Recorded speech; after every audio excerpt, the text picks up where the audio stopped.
بسم اللہ الرحمن الرحیم۔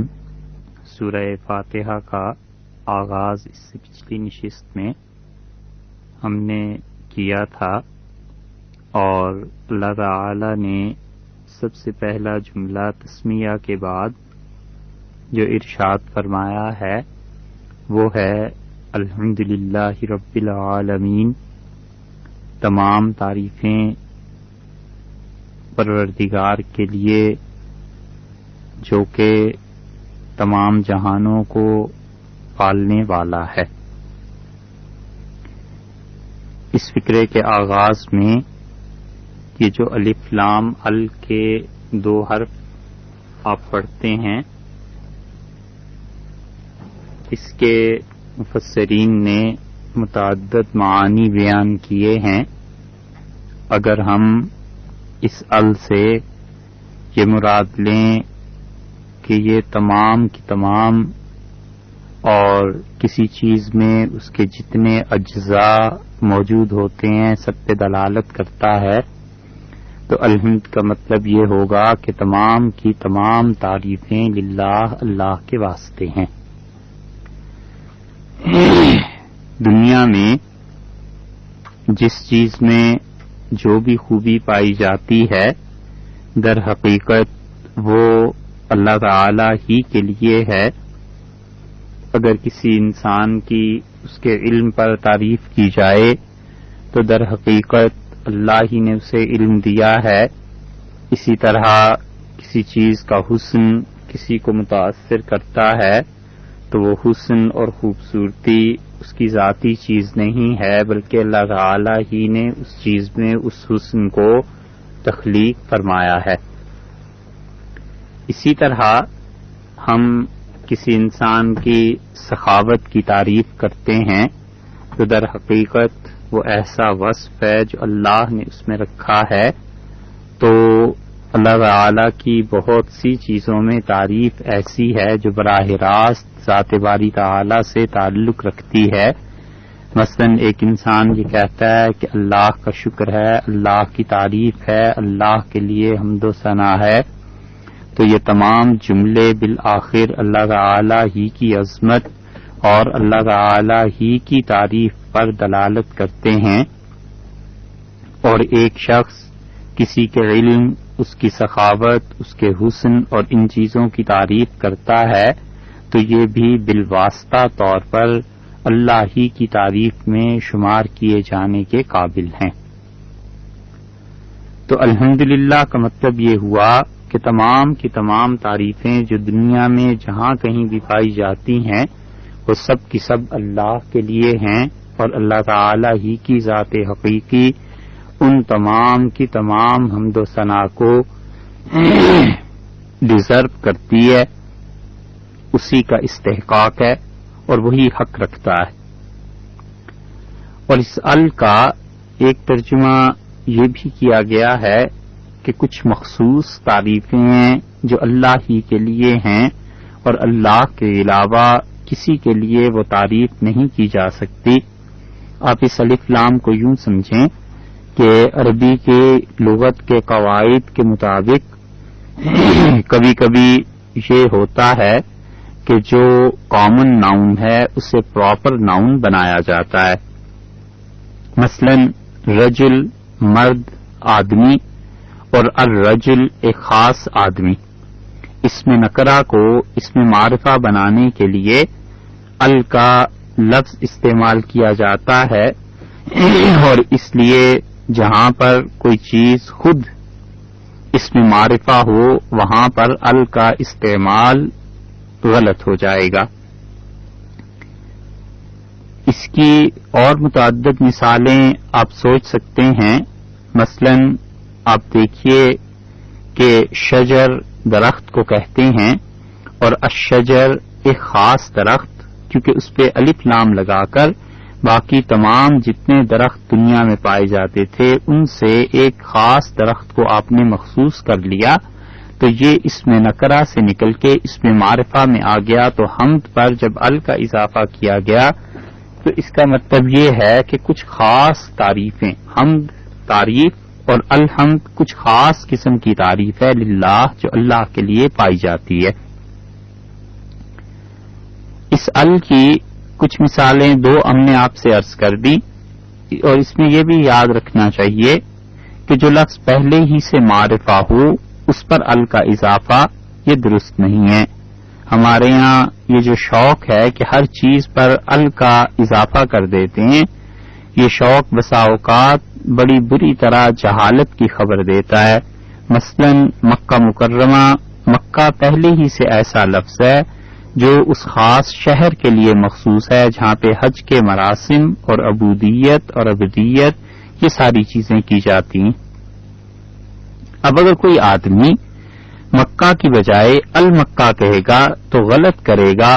وہ ایک پہلے ہی اس میں معرفہ جو ہے اس کو مزید معرفہ بنانے کی کوشش کر رہا ہے. جو پراپر ناؤن ہے اسے اب اور پراپر ناؤن کو اس میں اضافہ کس چیز کا کرنا ہے اور کیا بنانا ہے، اس سے معلوم ہوتا ہے کہ لغت کی ابتدائی تعلیم بھی نہیں ہوتی. اس کی ایک بہت واضح مثال آپ دیکھنا چاہیں تو الخدادات سینٹر دیکھ سکتے ہیں. مثلا الخدادات سینٹر آپ دیکھیے، اب خدا کا لفظ جو ہے یہ خود مخصوص ہو گیا ہے اردو زبان میں اللہ تعالی کے لیے. اب اس پر ال کا اضافہ کرنا یہ معرفہ کو مزید معرفہ بنانے کی ایک ناکام اور غلط کوشش ہے. تو ان قواعد کو جو لغت کے ہوتے ہیں مد نظر رکھنا چاہیے. تو الحمدللہ میں اگر ہم یہ مان لیں جیسے کہ بعض مفسرین نے مانا ہے کہ حمد کا لفظ جو ہے وہ اس پر ال کا اضافہ کر کے اسے اس میں نکرہ سے نکال کے کامن ناؤن سے نکال کے پراپر ناؤن میں تبدیل کیا گیا، اس میں معرفہ اس کا بنایا گیا. تو اب ترجمہ یہ ہو جائے گا کہ کچھ خاص تعریفیں اللہ کے لیے ہیں جو پروردگار ہے تمام جہانوں کا. اس لیے اب سوچنے کی بات یہ ہے کہ وہ کون سی خاص تعریفات ہیں جو صرف اللہ کے لیے ہیں.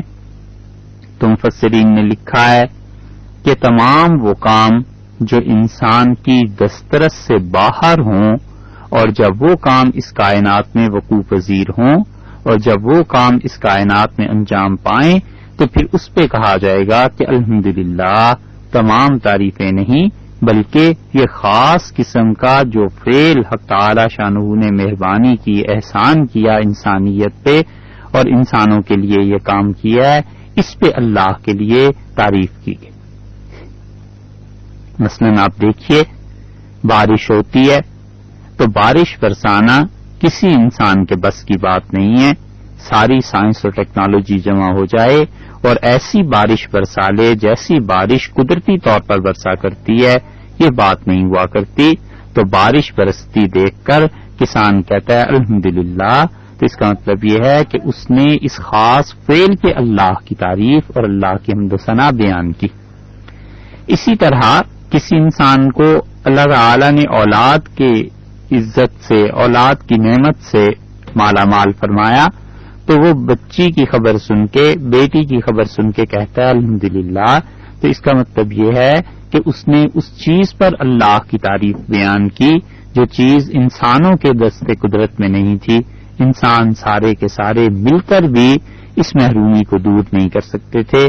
یہ خاص اللہ ہی کا فضل تھا جو اللہ تعالی نے اپنی بندوں پر، اپنی مخلوق پر کیا. اسی کو اگر آپ تشریح سے دیکھنا چاہیں تو سورہ انعام میں دیکھیے، وہاں پر اللہ تعالی نے قوموں کا ذکر کیا ہے کہ خدا کی طرف سے ان پر عذاب آیا اور دنیا میں جو دہشت گردی اور جو فساد اور جو اللہ کی نافرمانی انہوں نے مچا رکھی تھی، اس گندگی سے اس زمین کو پاک کیا گیا، صاف کیا گیا.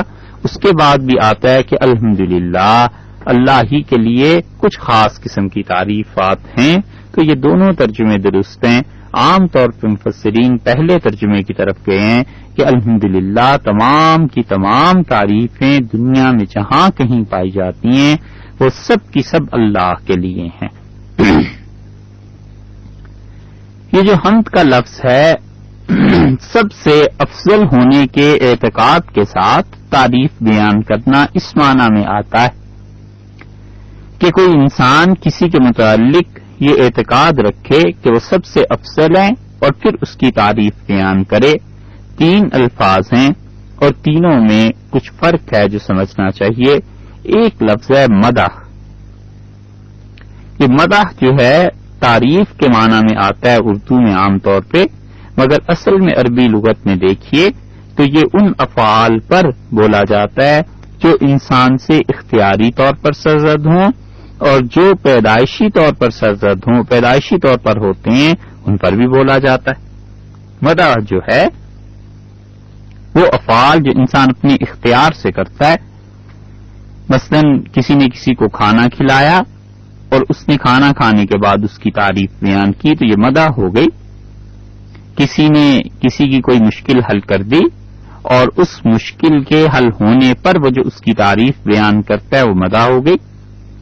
اسی طرح جو پیدائشی طور پر کسی میں کوئی خوبی پائی جاتی ہے، کوئی آدمی زیادہ خوبصورت ہے، کوئی زیادہ ذہین ہے، کسی میں شعر و شاعری کا مزاج مناسب حد تک ہے، تو یہ سب چیزیں ایسی ہیں جس میں ممدوح کا اپنا کوئی اختیار نہیں ہے. جس کی تعریف کی جائے گی اس کا اپنا کوئی اختیار نہیں ہے، قدرتی طور پر یہ چیزیں رکھی گئی ہیں، تو اس حالت میں جو اس کی تعریف کی جائے گی وہ مدح کہلائے گی. اور مدح میں یہ بھی ہوتا ہے کہ کبھی وہ غیر واقعہ ہوتی ہے، یعنی حقیقت میں اس کا وجود نہیں پایا جاتا. ایسی تعریف جس کا حقیقت میں وجود نہ پایا جائے اور کوئی انسان کسی خاص مقصد کے تحت کرتا ہے وہ اصل میں خوشامد ہو جاتی ہے.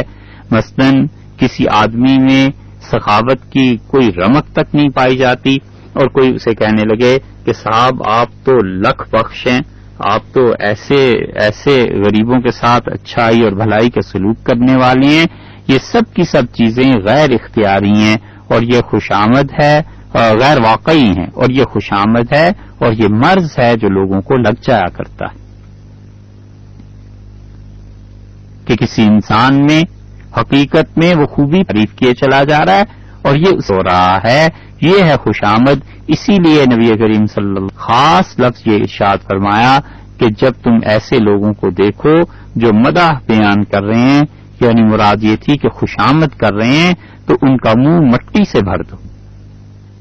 مطلب یہ ہوا کہ خوشامد کرنے والا یہ چاہتا ہے کہ اس کا اپنا کام کسی طرح سے نکل آئے اور چاہتا ہے کہ ایک غیر واقعی وصف کو اپنے ممدوح میں بیان کرے، ایک ایسی بات بیان کرے اس شخص کی تعریف میں جو اس شخص میں پائی ہی نہیں جاتی ہے، تو اس کو خوشامد کہتے ہیں. تو مدح یہ کہلاتی ہے، جبکہ حمد میں یہ بات نہیں ہوا کرتی. حمد میں جو تعریف ہوتی ہے وہ حقیقتاً جس کی تعریف بیان کی جا رہی ہے اس میں پائی جاتی. ایک آدمی کہتا ہے کہ اللہ تعالی ارحم الراحمین ہے، سب سے زیادہ رحم فرمانے والا ہے، تو حقیقتاً اللہ میں یہ صفت پائی جاتی ہے. ایک آدمی کہتا ہے کہ حق تعالی شانہ کے دونوں ہاتھ کھلے ہیں اور وہ دونوں ہاتھوں سے خرچ کرتا ہے اور اس کے ہاتھ ایسے ہی ہیں جیسے کہ اس نے بیان فرما دیے ہیں، یہ حقیقتاً اللہ کی تعریف ہے اور اللہ تعالی واقعی ایسے ہیں، حقیقت میں اس میں ساری صفات پائی جاتی ہیں. تو حمد میں اور مدح میں یہ فرق ہے. تیسری چیز شکر ہے اور شکر کا مطلب یہ ہے کہ کسی انسان نے احسان کیا اور احسان کی بنیاد پر اس کا جواب دینے کے لیے اس کی تعریف کی گئی. نبی کریم صلی اللہ علیہ وسلم نے فرمایا جب تم پر کوئی احسان کرے اور تم نے اسے کہا کہ جزاک اللہ فقد ابلغ الثنا، تو تم نے اس کی تعریف کا حق بیان کر دیا، حق ادا کر دیا. جزاک اللہ کا مطلب یہ ہے کہ احسان جو آپ نے کیا ہے اللہ تعالی آپ کو اس کی جزا دیں، اللہ آپ کو اس کا بدلہ دے. تو ظاہر ہے کہ اللہ تعالی جب بدلہ دے گا تو اپنی شان کے مطابق دے گا. یہ دعا کسی کے لیے کر دینا، کسی کو یہ جملہ کہنا دعا کے طور پر اور یہ اللہ سے مانگ لینا، رسول اللہ صلی اللہ علیہ وسلم نے فرمایا تم نے اس کے احسان کا حق ادا کر دیا. تو یہ شکریہ ادا کرنا یہ ہے اس وجہ سے کہ اس کے احسان کے مقابلے میں کیا جائے.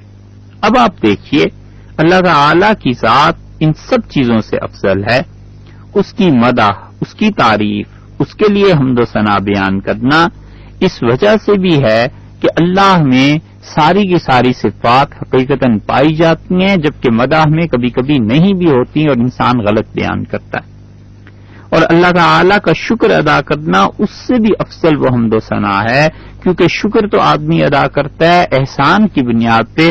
فرض کر لیجئے کہ ایک آدمی پر فی الحال کوئی بھی احسان نہیں ہے یا کسی احسان کے مقابلے میں اللہ کی تعریف نہیں کر رہا، اس کے جسم کا رواں رواں وہ جب بھی ذات باری تعالی کے متعلق سوچتا ہے، اللہ کی بے اختیار حمد و ثنا اس کے زبان سے، اس کے دل سے نکلتی ہے۔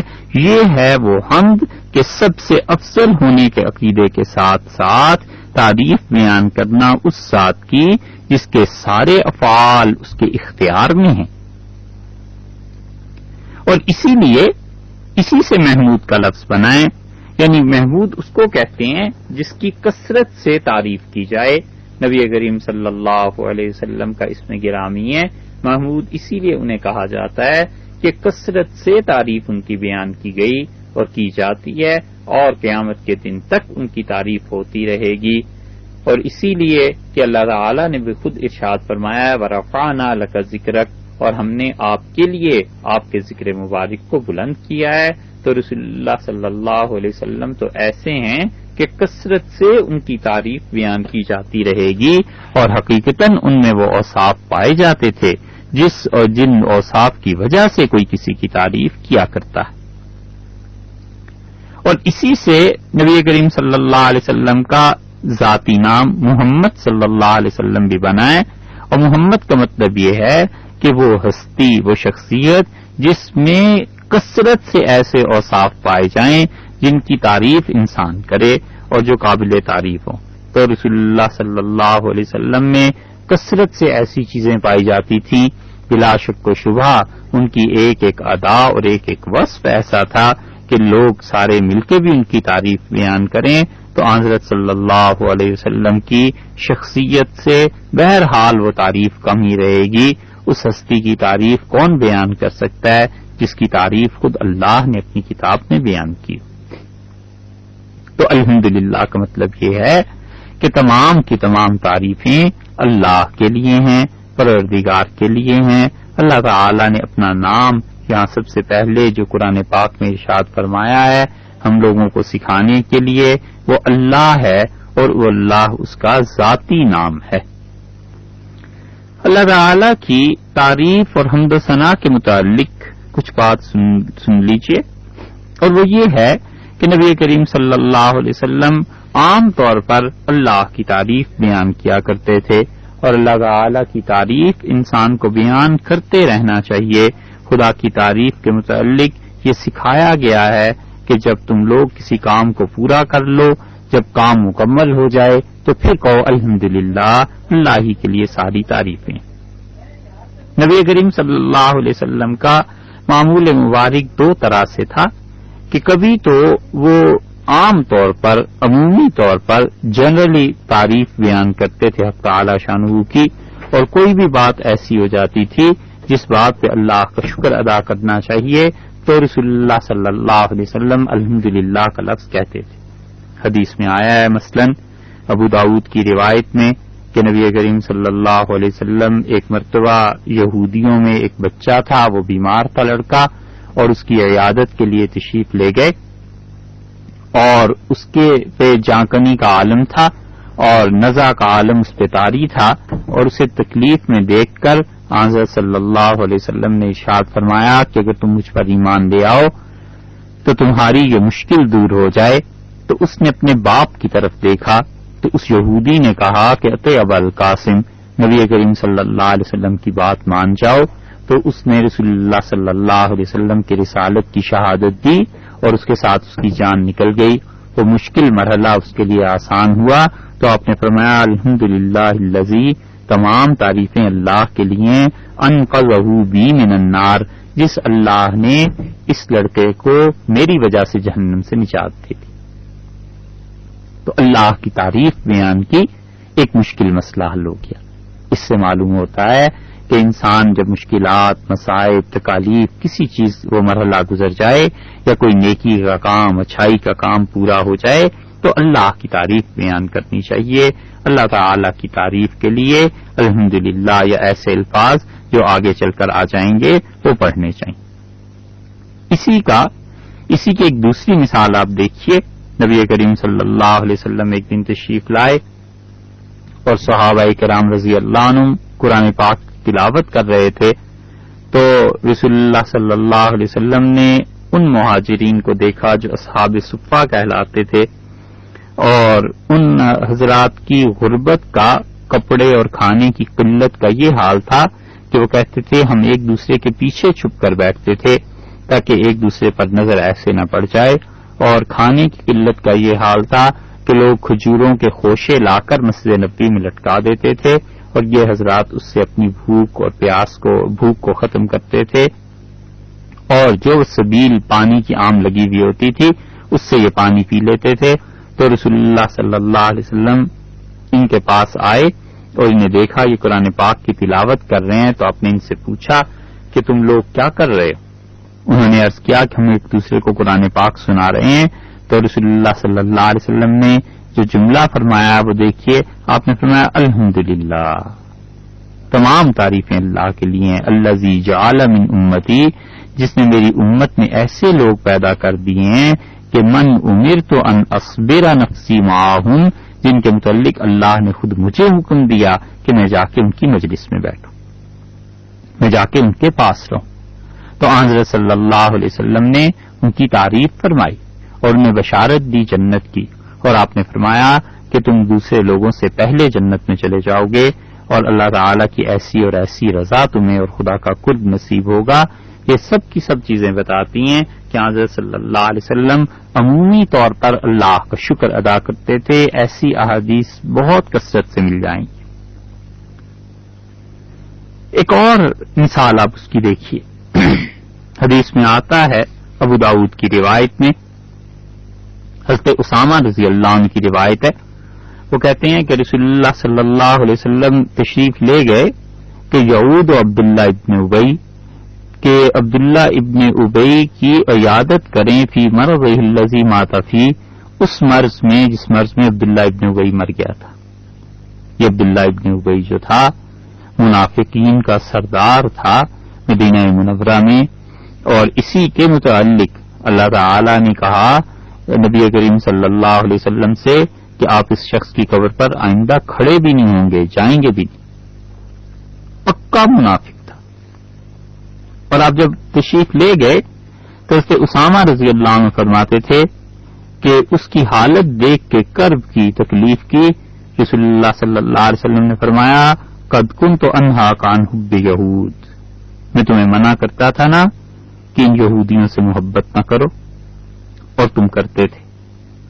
یہ رسول اللہ صلی اللہ علیہ وسلم کا فرمانا کہ قد کنت انہاک عن حب یہود، میں تمہیں یہودیوں کی محبت سے منع کرتا تھا، یہ اس وجہ سے تھا کہ اس منافق انسان کی جان نہیں نکل رہی تھی، روح نہیں نکل رہی تھی. بہت غور کرنے اور فکر کرنے کا مقام ہے کہ ہم لوگوں کے دلوں میں کس کی محبت بسی ہوئی ہے، یہودیوں کی، عیسائیوں کی اور غیر مسلموں کی. اگر ہمارے دل ان لوگوں کی محبتوں سے خالی ہوں تو آخر کیوں پہ ہم اس تہذیب کی پیروی کریں؟ مغربی اقدار کی پیروی کرنا، اپنی اولادوں کو ان سکولوں میں پڑھانا، اپنے بچوں کو وہ تربیت دینا اور اپنے بچوں کو ان اداروں میں لے جانا جہاں کے متعلق صاف پتہ ہے کہ یہاں یہودیت اور عیسائیت اور غیر مسلموں کے طور طریقے سکھائے جائیں گے. اس کا ایک درجہ تو یہ ہے کہ کوئی انسان مجبوری کے عالم میں یہ کام کرتا ہے، لیکن مجبوری کے عالم میں جو کرتے ہیں ایسے وہ خدا سے پناہ بھی مانگتے ہیں، توبہ بھی کرتے ہیں، نفرت کا اظہار بھی کرتے ہیں. ان سب حرکتوں پہ راضی رہنا اور غیر مسلموں کے طور طریق اپنانا، ان جیسے لباس پہننا، ان جیسی محفلیں، ان جیسی مجلسیں، ان کے فکرے، ان کو تلاش کر کر کے بولنا، یہ سب چیزیں بتاتی ہیں کہ ان کی کتنی گہری محبت دل میں ہے. اور کفر سے محبت، کفر خواہ یہودیت کی صورت میں ہو، عیسائیت کی صورت میں ہو، ہندو مت کی صورت میں ہو، بدھسٹ ہوں، ساری کا سارا دین جو اسلام کے علاوہ کوئی بھی دین ہے وہ سب کا سب کفر ہے، اور کفر کی محبت دل میں ہونا یہ اس وقت نقصان کا پتہ چلتا ہے جس وقت انسان کی موت واقع ہوتی ہے، روح نہیں نکلتی۔ یہ محبتیں اور نفرتیں اللہ کے ہاں اعمال کو گھٹانے اور بڑھانے میں کام آتی ہیں۔ حضرت مجدد الفسانی رحمۃ اللہ علیہ کے 2 واقعات آپ سن لیجئے، اور دونوں اس کے متعلق ہی حضرت نے اپنے مکتوبات میں نقل کی ہیں۔ حضرت مجدد الفسانی سرہندی رحمۃ اللہ علیہ ایسی شخصیت تھے کہ ان کے مکتوبات کو جس نے بھی غور سے پڑھا ہے اسے اندازہ ہو سکتا ہے کہ بیک وقت تصوف پہ، فقہ پہ، حدیث پہ، تفسیر پہ، عقائد پہ الغرض کون سا دین کا ایسا شعبہ ہے جس پہ اس ہستی کی نظر نہیں تھی۔ اللہ نے جامع صفات کی ایسی شخصیت سرہند ہندوستان میں پیدا فرمائی۔ حضرت مجدد رحمۃ اللہ علیہ نے اپنے والد کے متعلق لکھا ہے کہ جب میں وفات کا مرض ان کا شروع ہوا تو میں حاضر تھا، اور میں نے ان سے کہا کہ آپ ہمیشہ نبی کریم صلی اللہ علیہ وسلم کی اولاد سے محبت، اہل بیت سے محبت کے متعلق فرماتے تھے کہ ان سے محبت رکھنی چاہیے، تو کیا اہل بیت کی محبت نے آپ کو کچھ نفع دیا؟ تو انہوں نے فرمایا سرشاریم، سر سے پاؤں تک ان حضرات کی محبت میں ڈوبا ہوا نبی کریم صلی اللہ علیہ وسلم کی اولاد میں۔ اور حضرت مجدد رحمۃ اللہ نے فرمایا والد کہتے تھے کہ حسن خاتمہ میں ایمان کے ساتھ دنیا میں جانے میں اہل بیت سے محبت کو بڑا دخل ہے، یعنی اہل بیت سے جو محبت کرتا ہے حضرت صلی اللہ علیہ وسلم سے، ان کی اولاد سے، تو اس انسان کا خاتمہ ایمان پہ ہو جاتا ہے۔ ایمان پہ اگر خاتمہ دنیا سے چاہیے تو یہ محبت حضرت صلی اللہ علیہ وسلم اور ان کے اہل بیت سے ہونی چاہیے۔ اور اپنے والد کا پھر انہوں نے ذکر کیا کہ والد صاحب نے بتایا موت اور وفات کے مرض میں بھی کہ اہل بیت کی محبت نے انہیں نفع دیا۔ اور ٹھیک اس کے برعکس حضرت مجدد رحمۃ اللہ علیہ نے اپنے مکتوبات میں ہی ایک آدمی کا ذکر کیا ہے، وہ فرماتے ہیں کہ اس کی روح نہیں نکل رہی تھی، اور میں جب اس کی عیادت کے لیے گیا تو توجہ، دعا، سب کچھ کیا، مگر اس انسان کی حالت نہیں ٹھیک ہوئی اور سخت کرب اور تکلیف میں مبتلا تھا۔ اور جب غور کیا تو معلوم ہوا کہ اس کے دل میں کافروں کی، ہندوؤں کی محبت رچی بسی ہوئی ہے، اور اس محبت کی وجہ سے یہ سخت مرحلہ پیش آ رہا ہے۔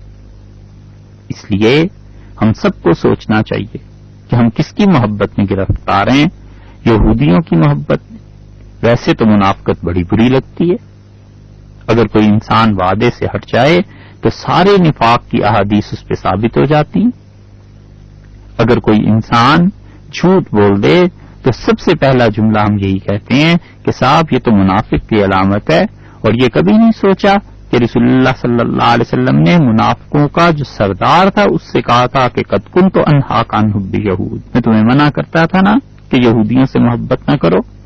وہ محبت نے اس انسان کی جانکنی میں خلل ڈال دیا، اس محبت، یہودیوں کی محبت سے لے ڈوبی، ایمان پہ خاتمہ نہیں ہوا۔ یہ جس معاشرے کو ہم تشکیل دے رہے ہیں اور جس ڈگر پہ اب ہماری نسلیں چلنے لگی ہیں، ان کے خاتمے کیا ہوں گے؟ یہ سوچنے کی باتیں ہیں ساری کہ محبتیں اور نفرتیں یہ کہاں پہنچا دیتی۔ تو رسول اللہ صلی اللہ علیہ وسلم کے دونوں واقعہ کیا آپ دیکھیے، اس کو منع کیا تھا۔ یہ منافقت کی علامات میں سے ہے کہ انسان مسلمانوں کے علاوہ کسی اور دین و ملت کے لوگوں سے محبت کرنے لگے۔ کسی کے لیے شفقت اور چیز ہے، کسی کا کوئی اچھا کام دیکھ کے اس کی تعریف کرنا اور چیز ہے، اور محبتیں کرنا، یہ تمنا اور کوشش کہ میں بھی ایسے ہی بن جاؤں، یہ اور چیز ہے۔ آپ ان لوگوں کے حال دیکھیے جن کا بس نہیں چلتا، وگرنہ وہ کافروں کی طرح کچھ محنت کوشش کر کے اپنے جسم کی چمڑی کا رنگ بدل لیں کہ اگر کافر، یہودی اور عیسائی گورے رنگ کے ہیں اور ہم گندمی رنگ کے ہیں تو ہمارا کسی طرح گندمی رنگ بھی تبدیل ہو کے گورے ہم بن جائیں اور ہمارا نام محمد نہ رہے، مائک ہو جائے۔ محبت ابھی بھی نہیں ہوئی تو کب ہوگی پھر؟ یہ سب اس محبت کی علامتیں ہیں، اور یہ سب علامتیں ہیں اس بات کی کہ ایسے لوگوں کو اپنے دین کی، اللہ کے ساتھ تعلق کی کوئی پرواہ اور فکر نہیں ہوتی۔ محبتیں اور نفرتیں حسن خاتمہ اور سوء خاتمہ دونوں میں دخل انداز ہوتی ہیں. محبتیں بتاتی ہیں کہ ایمان پہ موت ہوگی یا نہیں، اور نفرتیں بتاتی ہیں کہ ایمان پہ موت ہوگی یا نہیں. تو رسول اللہ صلی اللہ علیہ وسلم نے اس یہودی لڑکے کے متعلق فرمایا کہ دیکھو اسے میری وجہ سے نجات مل گئی، کیونکہ اس نے شہادت دی حقانیت کی، سچائی کی. اور عبداللہ ابن ابی اسے منع کیا تھا کہ یہودیوں سے محبت نہ کرنا. یہ کرتا تھا، ان کی مجلسوں میں جاتا تھا، بیٹھتا تھا، انہی کے گن گاتا تھا، حتیٰ کہ موت نے فیصلہ کر دیا کہ وہ آدمی کس طرف کو گیا. تو اس لیے اللہ کے لیے تمام تعریفیں بیان کرنا یہ تو جنرلی ہوتا تھا. جیسے کہ رسول اللہ صلی اللہ علیہ وسلم نے اس لڑکے کے لیے کہا، یہودی لڑکے کے لیے، وہ مسلمان ہو کے دنیا سے تشریف لے گئے رضی اللہ عنہ. آپ نے فرمایا الذی انقذہ بی من النار، تمام تعریفیں اللہ کے لیے ہیں جس پروردگار نے اس لڑکے کو میری وجہ سے جہنم سے نجات دی. تو ایک تو سنت یہ ہے کہ رسول اللہ صلی اللہ علیہ وسلم بالعموم اللہ کی تعریف بیان کرتے تھے. دوسرا طریقہ یہ ہے کہ نبی کریم صلی اللہ علیہ وسلم بعض اوقات کچھ مخصوص چیزیں ہوتی تھیں اس کے لیے دعا پڑھ دیتے تھے. جب کوئی کام پورا ہو جاتا تھا تو اس پہ فرماتے تھے الحمدللہ، تمام تعریفیں اللہ کے لیے. مثلا حدیث میں آیا ہے رسول اللہ صلی اللہ علیہ وسلم نے فرمایا جب کھانا کھا لیتے تھے، فارغ ہو جاتے تھے، اور آپ نے حکم بھی دیا کہ ایسے کہا کرو، اور فرماتے تھے خود بھی کہ الحمدللہ الذی اطعمنا، تمام تعریفیں اللہ کے لیے جس نے ہمیں کھلایا، وسقانا، اور ہمیں پلایا، وجعلنا مسلمین، اور ہمیں مسلمان بنایا. یہ رسول اللہ صلی اللہ علیہ وسلم کا عمل آپ دیکھیے، اللہ کے لیے تعریف بیان کر رہے ہیں. جب کھانے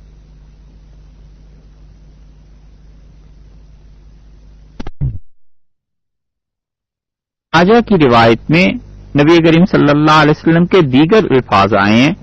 وہاں آتا ہے کہ جب کھانا کھا چکتے تھے تو آپ فرماتے تھے الحمدللہ الذی اطعمنی ھذا، تمام تعریفیں اللہ کے لیے ہیں جس نے یہ کھانا مجھے کھلایا، اور ورزقنی ہی، اور اسے میرے نصیب میں فرمایا من غیر حول منی ولا قوہ، اور میری اس میں کوئی طاقت صرف نہیں ہوئی ہے، میرا کوئی کمال نہیں ہے، اللہ ہی نے مجھے کھلایا ہے، اور اللہ تعالی ہی نے اسے میرے مقدر میں فرمایا تھا.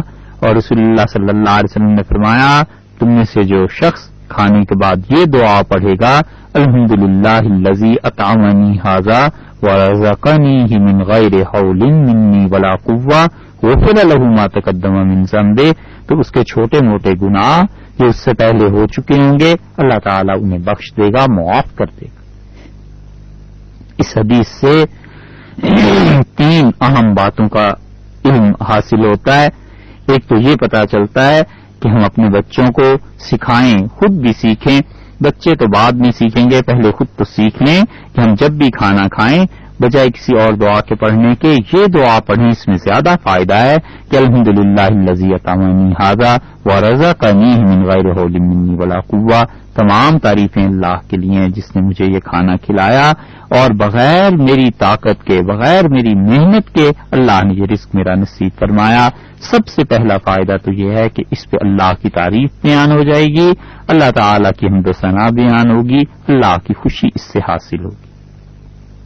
دوسرا فائدہ یہ ہے کہ اگر یہ دعا پڑھیں گے تو یہ جو ابن ماجہ کی صحیح حدیث میں لفظ آئے ہیں کہ غفر له ما تقدم من ذنبہ، تو دیکھیے نہ توبہ ہوئی، نہ انسان کو کوئی اور چیز ہوئی، اور اللہ تعالیٰ نے کتنے ہی اس کے گناہ معاف کر دیے محض یہ دعا پڑھنے سے. کیونکہ رسول اللہ صلی اللہ علیہ وسلم نے اس میں یہی فرمایا ہے کہ اس کے پچھلے گناہ معاف ہو جائیں گے. تو بہت سے گناہ ایسے ہوتے ہیں جو نیکی کے اعمال سے خود بخود دھل جاتے ہیں. تو یہ اس نے نیکی کی نا، کھانا کھانے کے بعد دعا مانگی، یہ نیکی اس کے گناہوں کو دھو دے گی. مثلاً وضو ہے، وضو گناہوں کو دھو دیتا ہے، تو آدمی بغیر توبہ کے بھی پاک ہوتا رہتا ہے. اور توبہ ان امور میں جن امور میں انسانوں کا حق ہو یا کبائر ہوں ان میں تو لازمی ہے. صغائر بہت سے ایسے ہیں جن احادیث میں یہ لفظ آئے ہیں اس کی وجہ سے معاف ہو جاتے ہیں. جسے اس حدیث میں یہ لفظ آ گئے ہیں کہ غفر له ما تقدم من ذنبہ، اس سے پہلے جو گناہ وہ کر چکا تھا وہ معاف کر دیے جائیں.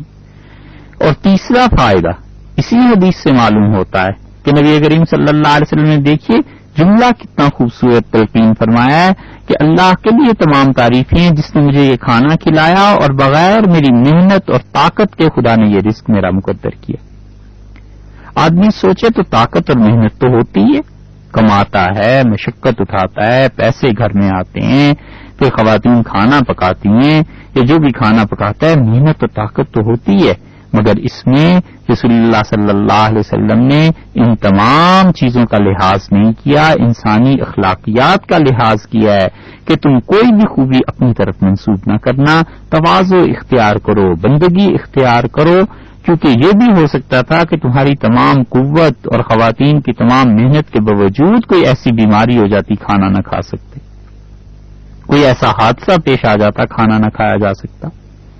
کھانا سامنے ہوتا ہے، ہر طرح سے کھانے کے قابل ہوتا ہے، اور اچانک کوئی ٹیلی فون کوئی خبر آتی ہے اور انسان کی بھوک اڑ جاتی ہے.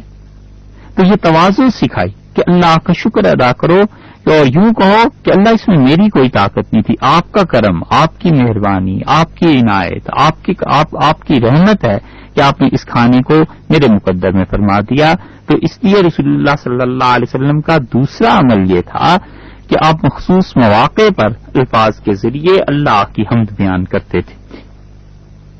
ابن ماجہ کی روایت میں آتا ہے کہ اذا راى ما يحب، جب رسول اللہ صلی اللہ علیہ وسلم کوئی ایسی چیز دیکھتے تھے جو آپ کو پسند ہوتی تھی تو آپ فرماتے تھے الحمدللہ الذی بنعمتہ تتم الصالحات، تمام تعریفیں اللہ کے لیے جس کے انعام کی وجہ سے، جس کی مہربانی کی وجہ سے اچھے امور مکمل ہو جاتے ہیں، اچھے کام مکمل ہو جاتے ہیں، اچھے کام پائے تکمیل کو پہنچتے ہیں.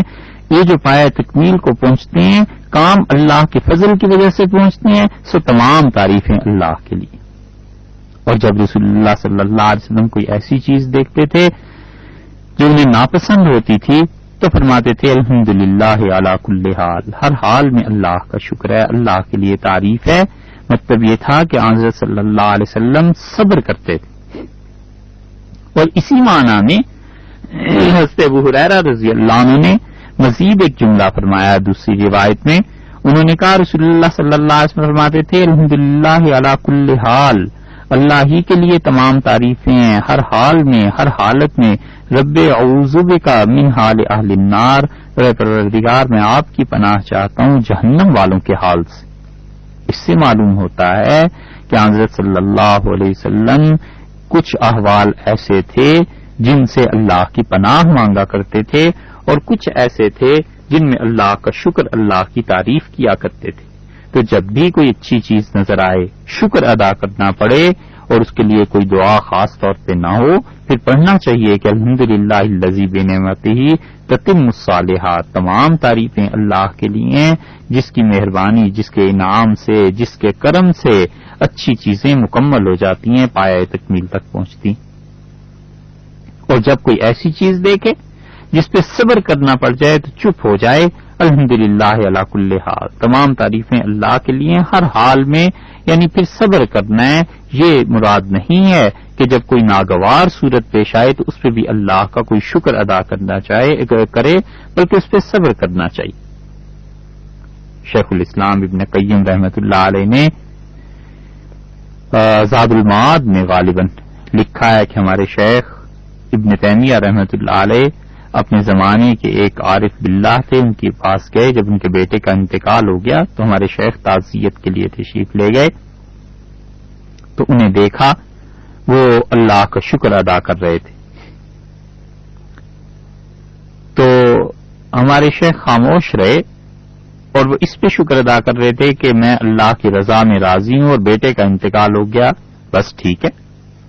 تو جب واپس ہوئے پلٹے تو ہمارے شیخ ابن تیمیہ رحمۃ اللہ علیہ نے کہا کہ اس شخص کو اگر سنت کی معرفت کا پتہ ہوتا اور اس شخص کو واقعی حقیقتاً اللہ کی معرفت حاصل ہوتی تو بیٹے کی موت پہ رو دیتا، شکر ادا نہ کرتا. اس لیے کہ نبی کریم صلی اللہ علیہ وسلم کے بیٹے کا جب انتقال ہوا تھا تو وہ رو دیے تھے، ان کی آنکھوں میں بے اختیار آنسو آئے اور ٹپک پڑے، انہوں نے اللہ کا شکر ادا نہیں کیا تھا. یہ جو ابن تیمیہ رحمۃ اللہ علیہ نے کہا ہے بہت بڑی معرفت کی باتوں میں مشائخ اور علماء اور اہل اللہ کسی کے حالات اور احوال اس قابل نہیں ہے کہ ان کی پیروی کی جائے. بس نبی کریم صلی اللہ علیہ وسلم کی سنت ہے جو معیار ہے. اگر کسی کا عمل اس کے مطابق ہے تو وہی ٹھیک ہے. حضرت صلی اللہ علیہ وسلم کا عمل ہی سب سے اچھا ہے. بس انہوں نے غم کے موقع پر غم کا ہی اظہار فرمایا ہے, غصے کے موقع پہ غصے ہی کا اظہار فرمایا ہے, جہاں صبر کے مواقع تھے وہاں صبر سے کام لیا ہے, جہاں معاف کر دینا تھا معاف کیا ہے, اور جہاں سزا دینی تھی وہاں سزا بھی دی ہے. اگر انسان کے حالات اسی طرح کے ہو جائیں تو پھر چیز کیا پیش آتی ہے, پھر لوگ اسے عام آدمیوں کی طرح تصور کرتے ہیں, اور یہی صحیح چیز ہے. اور اس کے برعکس نفس کا دھوکہ دیکھیے, اگر کوئی بیٹے کے مرنے پہ بھی چپ ہو اور شکر کرے خدا کا کہ چلو جی میں تو راضی ہوں, اور جو غصہ جس موقع پہ شریعت کہتی ہے نافذ کرو اس پہ بھی غصے کو نافذ نہ کرے, اور جس موقع پہ شریعت کہتی ہے عقل سے کام لو اس موقع پہ بھی عقل سے کام نہ لے اور اول فول باتیں کرتا رہے. لوگ کہتے ہیں بہت بزرگ ہیں بہت پہنچے ہوئے ہیں, حالانکہ انہیں پتہ نہیں تھا کہ اس شخص کو سنت کی معرفت نصیب نہیں. سنت پر عمل کرنے میں سب سے بڑا انعام خدا کا یہ ہوتا ہے کہ انسان کی شہرت نہیں ہوتی, ریاکاری سے محفوظ رہتا ہے. شہرت کا فتنہ بہت بڑا فتنہ ہے, اور شہرت کا فتنہ بالعموم اس وقت بڑھ جاتا ہے جب انسان ایسی حرکتیں کرنے لگے جو سنت کی بجائے ان لوگوں کی کشش کا باعث ہوں جن لوگوں کو سنت اور غیر سنت میں تمیز ہی نہیں. حضرت صلی اللہ علیہ وسلم کھانا کھاتے تھے. اب اگر کوئی شخص ان مواقع پر کھانا کھانا چھوڑ دے جن مواقع پہ حضرت صلی اللہ علیہ وسلم نے کھایا ہے تو لوگ تو بہت کمال کا آدمی سمجھیں گے, مگر نہیں. اصل چیز سنت کا اتباع ہے. تو ابن تیمیہ رحمۃ اللہ علیہ نے اسی لیے اس شیخ پر تنقید کی, اور انہوں نے کہا حضرت صلی اللہ علیہ وسلم تو اپنے بیٹے حضرت ابراہیم کے انتقال پر رو دیے تھے, انہوں نے کوئی شکر کا اظہار نہیں فرمایا تھا. اب دیکھیے اس کی بڑی واضح مثال سمجھنے کے لیے سمجھانے کے لیے خدمت میں پیش کریں آپ کی. ایک آدمی سنت کے مطابق جماعت سے نماز پڑھتا ہے, کوئی اسے بزرگ ولی شیخ عارف باللہ ایسے نہیں سمجھتا, اور ایک آدمی اس کے مقابلے میں تہجد اشراق یہ نمازیں مسجد میں اہتمام سے جا کر ادا کرتا ہے جو رسول اللہ صلی اللہ علیہ وسلم نے اہتمام نہیں کیا نفل نمازوں کا کہ مسجد میں جا کر پڑھیں اور اس طرح. تو لوگ کہتے ہیں بہت بڑا بزرگ ہو گیا. اصل میں یہ شیطان کا دھوکہ ہے, کیونکہ اس سے چاہیے تھا کہ جن نوافل کو رسول اللہ صلی اللہ علیہ وسلم نے گھر میں ادا کیا ہے یہ گھر میں ہی ادا کرتا. یہ جب مسجد میں اس اہتمام سے جانے لگے گا تو لوگوں کو بھی فتنے میں ڈالے گا, خود بھی شہرت کے فتنے میں پڑ جائے گا, اور شہرت کا فتنہ, مال کی محبت کا فتنہ, عزت اور عہدے کی محبت کا فتنہ, بس یہ ایسے فتنے ایسی آزمائشیں ہیں کہ اللہ ہی اس سے محفوظ رکھے, اور اگر اللہ تعالی کی حفاظت ہٹ جائے تو پھر جہنم سے پہلے کوئی ٹھکانہ نہیں ان چیزوں کا. تو حضرت صلی اللہ علیہ وسلم کا حال وہ سب سے اچھا تھا, اس لیے وہ حالت یہ تھی کہ جب کوئی کام پورا ہو گیا تو کہا الحمدللہ, اللہ کا شکر ہے. نیند پوری ہو گئی. حضرت صلی اللہ علیہ وسلم جب اٹھتے تھے نیند سے تو نبی کریم صلی اللہ علیہ وسلم فرماتے تھے الحمدللہ الذی احیانا بعد ما اماتنا, اللہ کا شکر ہے جس نے موت کے بعد دوبارہ زندگی نصیب فرمائی, وإلیہ النشور, اور اللہ ہی کے پاس جمع ہو کر جانا. یہ تمام کاموں کے آخر پہ الحمدللہ تحمید یعنی کام مکمل ہو گیا. اور جب اسی بات کو آپ دیکھیں تو اس نقطے کو ذہن میں رکھتے ہوئے شاہ عبدالعزیز صاحب محدث دہلوی رحمۃ اللہ علیہ کی ایک بات یاد آتی ہے. شاہ عبدالعزیز صاحب محدث دہلوی رحمۃ اللہ علیہ کے ایک مرید تھے, اور انہیں یہ شوق تھا کہ اپنے بیٹے بیٹیوں کا نام ایسا رکھیں جس میں لفظ اللہ آتا ہو. تو ان کے ہاں بیٹا پیدا ہوا, انہوں نے اس کا نام رکھا ماشاء اللہ. پھر اور بیٹا پیدا ہوا, پھر اس کا بھی ایسے ہی کچھ نام رکھ دیا. بیٹی پیدا ہوئی تو اس کا نام رکھ دیا امت اللہ. وہ آتے تھے حضرت کی خدمت میں تو حضرت ان سے پوچھتے تھے فرمائیے اس سال کیا نام رکھا، تو نام بتا دیتے تھے. ایک سال وہ آئے، حضرت نے فرمایا کہو کیا، تو اس نے کہا حضرت بیٹا پیدا ہوا ہے اس سال. تو حضرت نے فرمایا کیا نام رکھا ہے، اس نے کہا حضرت میں نے اس کا نام رکھا ہے الحمدللہ. حضرت نے فرمایا اب تمہارے ہاں اولاد نہیں ہوگی. وہ بہت حیران ہوا اور واقعی اس کے بعد اولاد نہیں ہوئی. تو وہ حاضر ہوا پھر اس کا حضرت واقعی اس کے بعد تو اولاد نہیں ہوئی، مگر آپ کو کیسے معلوم ہوا؟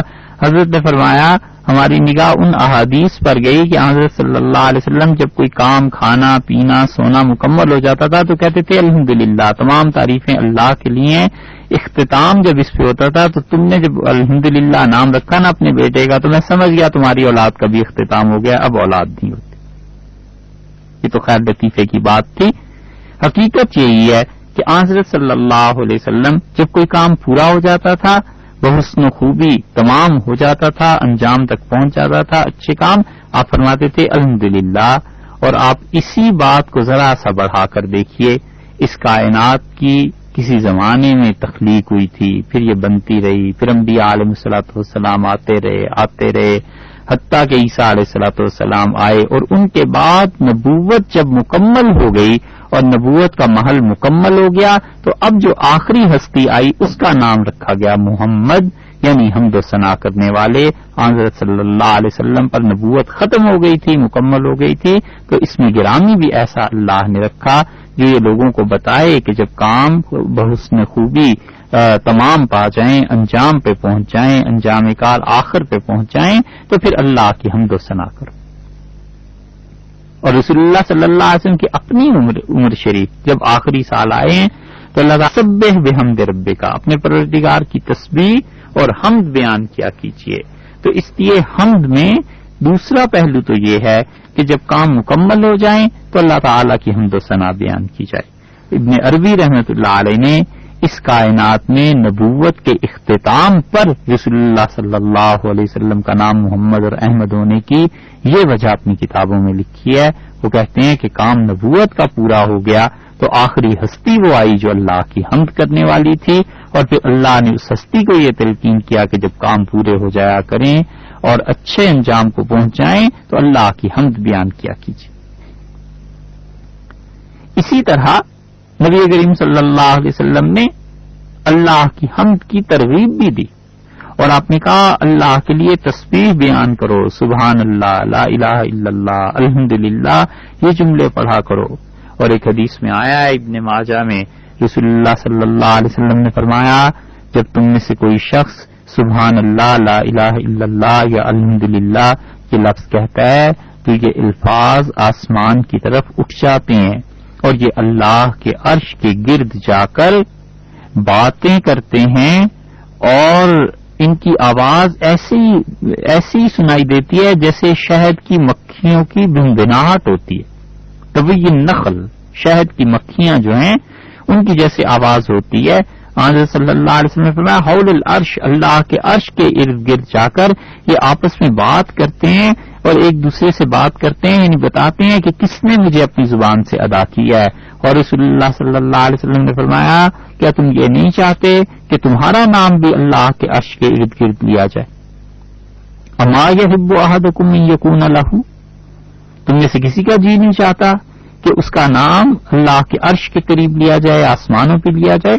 ظاہر ہے کہ وہ نام اسی وقت لیا جائے گا جب انسان تسبیح بیان کرے گا، اللہ کی، لا الہ الا اللہ کہے گا، الحمدللہ کہے گا، تو یہ فکرے سارے کے سارے اللہ کے حضور میں وہاں جا پہنچیں گے اور وہاں پہنچ کر پھر یہ آپس میں پوچھیں گے ایک دوسرے سے کہ بھئی تمہیں کس نے پڑھا تھا، تمہیں کس نے پڑھا تھا؟ تو وہ کہے گا مجھے فلاں شخص نے پڑھا ہے، فلاں شخص نے پڑھا ہے.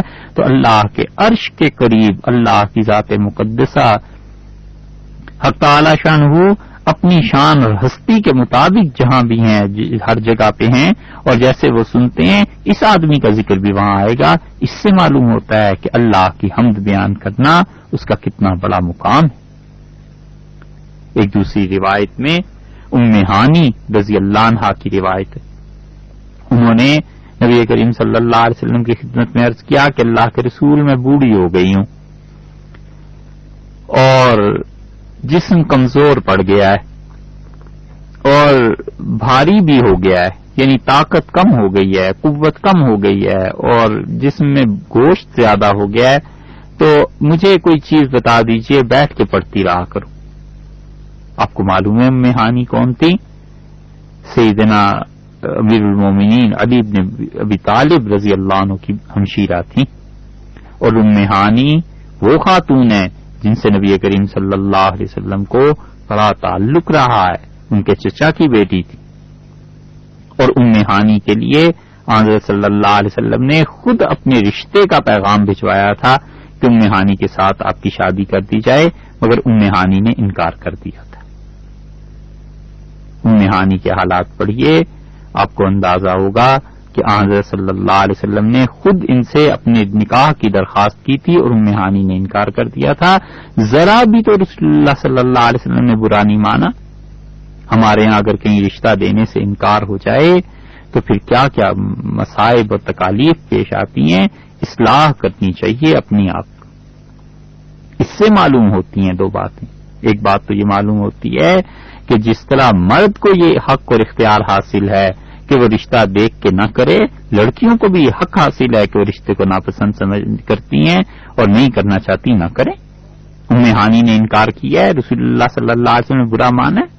بالکل برا نہیں مانا۔ یہ مردوں کی اجارہ داری ختم کرنا چاہیے اسے، کہ جہاں چاہیں چلے جائیں اور رشتہ دیکھیں اور ٹھکرا کر چلے آئیں۔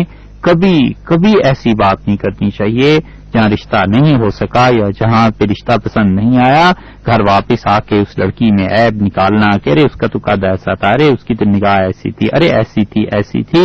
یہ سب کی سب چیزیں اپنے اعمال کو برباد کر دینے والی ہیں۔ رشتہ نہیں پسند آیا، بس خاموشی سے واپس آ کے اتنی بات کر لی جائے کہ وہاں رشتہ نہیں کرنا، یہ کافی ہے۔ یہ آخر کس نے حق دیا ہے کہ اس لڑکی میں سارے معاہد نکالے جائیں؟ اور صاحب یہ صرف لڑکوں کو ہی حق حاصل ہے کہ وہ رشتے دیکھنے جایا کریں؟ لڑکی اگر رد کر دے، وہ کہے کہ میں اس رشتے کو پسند نہیں کرتی، میں نہیں کرنا چاہتی، یہ اس کا بھی حق بنتا ہے۔ اور رشتے میں نہ ہو جانے پہ قطعاً برا نہیں ماننا چاہیے۔ حضرت صلی اللہ علیہ وسلم سے ام ہانی رضی اللہ عنہا نے خود نہ کر دی ہے، چچا کی بیٹی ہیں، حضرت علی رضی اللہ عنہ کی سگی بہن ہے، حضرت صلی اللہ علیہ وسلم کے اپنے گھر کا مسئلہ ہے، کزن ہے، رسول اللہ صلی اللہ علیہ وسلم کی نہ کر دی ہے، نبی کریم صلی اللہ علیہ وسلم نے تو بالکل برا نہیں مانا۔ حالانکہ ام ہانی بھی جانتی تھی، ہم جانتے ہیں تو ام ہانی رضی اللہ عنہا نہیں جانتی ہوں گی، یقیناً وہ بھی جانتی تھی کہ اگر میری اس نا سے رسول اللہ صلی اللہ علیہ وسلم کو ناگواری ہوئی تو میرا ایمان خطرے میں پڑ جائے گا، مگر ان کو جو بھی عذر تھا انہوں نے عرض کیا اللہ کے رسول میں بوڑھی ہو گئی اور کمزور ہو گئی ہوں اور جسم میں گوشت پڑ گیا ہے، کوئی ایسی چیز بتا دیجئے کہ میں بیٹھ کے اللہ کے لیے پڑھتی رہوں بس۔ تو رسول اللہ صلی اللہ علیہ وسلم نے فرمایا 100 مرتبہ اللہ اکبر پڑھا کرو اور 100 مرتبہ الحمدللہ یہ کہا کرو اور 100 مرتبہ سبحان اللہ یہ کہا کرو۔ اور حضرت صلی اللہ علیہ وسلم نے فرمایا 100 گھوڑے جن پہ لگام چڑھی ہوئی ہو اور جنہیں خدا کی راہ میں جہاد کرنے کے لیے دے دیا جائے، ان کی زین کسی ہوئی ہو، ان گھوڑوں سے بہتر تمہارا یہ پڑھنا ہے۔ اور پھر رسول اللہ صلی اللہ علیہ وسلم نے فرمایا ام ہانی 100 اونٹ جو اللہ کے راستے میں ذبح کر دیے جائیں، قربانی کے جو اونٹ ہوتے ہیں، ان سے بہتر تمہارا یہ پڑھنا ہے۔ اور آپ نے فرمایا 100 غلام جو اللہ کی راہ میں آزاد کر دیے جائیں، ان سے بہتر یہ ہے کہ تم بیٹھ کے یہ پڑھ لیا کرو۔ تو ام ہانی رضی اللہ عنہا کو حضرت صلی اللہ علیہ وسلم نے 100 مرتبہ تکبیر یعنی اللہ اکبر، 100 مرتبہ الحمدللہ، 100 مرتبہ سبحان اللہ، ان 3 چیزوں کی تعلیم فرمائی۔ اس سے معلوم ہوتا ہے کہ اللہ تعالی کی حمد و ثنا کا کیا مقام۔ اس لیے جب ہم کہتے ہیں کہ الحمدللہ تمام تعریفیں اللہ کے لیے ہیں، تو یہ کچھ معمولی جملہ نہیں ہے، اس پہ اللہ کے ہاں ثواب ملتا ہے، اس پہ اللہ کے ہاں عرش کے قریب انسانوں کا ذکر ہوتا ہے۔ اور اسی وجہ سے علماء کرام نے اس پہ بحث کی ہے کہ الحمدللہ رب العالمین یہ جملہ افضل ہے یا لا الہ الا اللہ افضل ہے۔ اگرچہ زیادہ صحیح بات یہی ہے کہ لا الہ الا اللہ افضل ہے، کیونکہ ایمان اور کفر کا اسی سے معلوم ہوتا ہے نا۔ کافر مومن ہونا چاہے تو وہ اللہ تعالی کی وحدانیت کی گواہی دے گا تو ہی تم مسلمان ہوگا. تو لا الہ الا اللہ اگرچہ افضل ہے محققین کے نزدیک، لیکن یہ جو جملہ ہے الحمدللہ رب العالمین، اس کا بھی کچھ کم مقام نہیں ہے. اللہ کی مسلسل تعریف، اللہ تعالی کی مسلسل حمد و ثنا بیان کرنی چاہیے.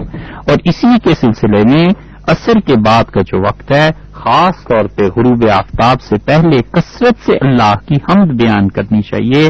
یہ قرآن پاک میں آیا ہے. اللہ تعالی نے فرمایا ہے سبح بحمد ربک، اپنے پروردگار کی تسبیح، اس کی حمد بیان کیجیے. کس وقت؟ سورج طلوع ہونے سے پہلے، صبح صادق کے وقت.